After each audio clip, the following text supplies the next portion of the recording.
Yung mga master, shoutout dyan sa Star Center natin. Ako'y simpleng tao lang naman. Yun mga master, panibagong araw, panibagong adventure na naman tayo mga master. Yun, madaling araw nga kami nung pinalangoy namin yung jet ski namin. Ayun, kasama ko pala yung papa ko dito. Punta kami doon kami sa spot na kung saan sana makarami tayo. Ayun, medyo may kalayan yung biyahe nga pala. Siguro abot siya ng mga 15 to 20 minutos itong biyahe. Galing doon sa amin, papunta dito sa may labas. Yung sa amin kasi papasok pa. Yun mga loads mga master, pagdating nga namin sa spot, yun, biradagad mga master.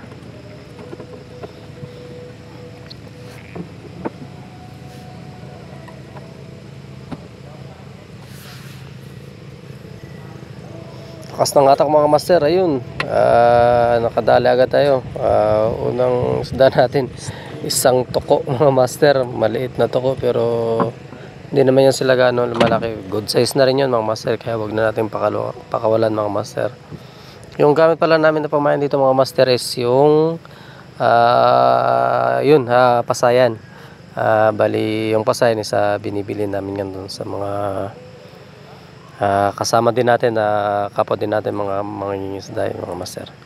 Yun, kinakagat natin yung buntot mga master para medyo mas madaling makapasok yung pamingwit natin, kasi kung hindi natin yung kakagatin, mahirapan na makapasok yung pamingwit natin. Yun, pagkalaglag ko lang pala mga master, yan, hatakan agad, bira-bira na naman tayo mga master.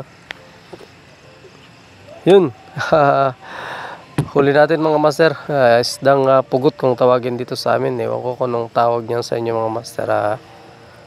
Yun, pugot yung huli natin. Bali, okay na rin to mga loads, mga master.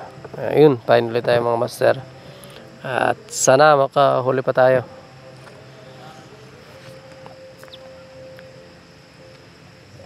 Yun, hatakat na naman mga master. Lakas ng hatak.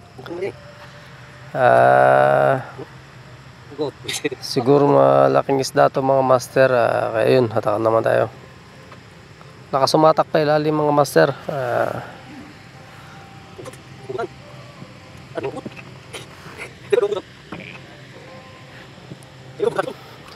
Yun mga master, isdang pugot na naman pala, dala-dalawa pa, kaya pala grabing humatak mga master, kasi 2 piraso itong isda. Kasi napugot na to mga master is grabe kung humatak to. Akalain mo kung mga 10 kilo yung bigat ng hatak nila sa ilalim. Grabe, sobrang bigat mga master. Yung pala 2 piraso pala. Akala ko anong isda na to mga master, pero goods natin to mga master. Yung isdang pugot naman master is masarap tong ihawin, pero yung mas masarap dito mga master is yung pakabalatan mo, paksiw sa gata mga master. Yun, maano yun, pati bahaw ng kapitbahay nyo sigurado taob. Yun, hulog na naman tayo mga master, sana makadala naman. Yan mga master, pagka bagsak lang, kinayan agad sa ilalim.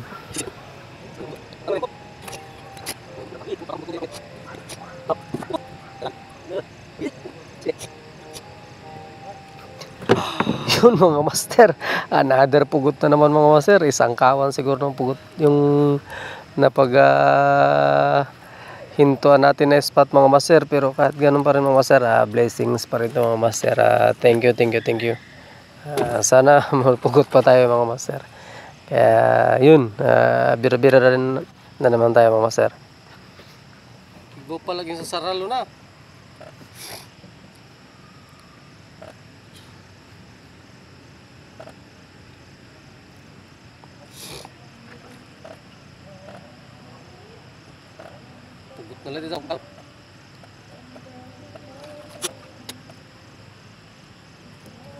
Yun mga master, hatak na naman mga master. Sana kung pwede naman hindi na tupugot mga master. Siguro hindi na naman tupugot, kasi yun, medyo kakaiba yung hatak niya. Mahalata mo kasi kung pugot mga master, kasi yun, sobrang bigat talaga yung hatak nila. Yun master, kaibang isda. Ngayon lang ako nakahuli nito mga master. Comment down nyo na lang mga master kung anong isdang tawag nito sa inyo. Good size na rin nata siguro to mga master, kasi may mga nakikita ko na ganito na sa palengke na halos ganyan na rin kalalaki. Kaya yun mga master, yung papa ko nga pala, dami niya nang nahuli sa yun sa likod ko. Konti lang.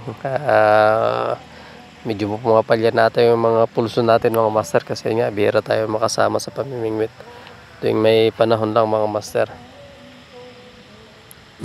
Yun mga master, medyo thank you sa blessing, at saka medyo matumal na nga yung kumakain sa kasi medyo tanghali na rin at mainit na, kayo napagpasya na rin namin na umuwi kasi nga medyo magutom na yun. Kaya yun, thank you sa blessing. God bless, salamat.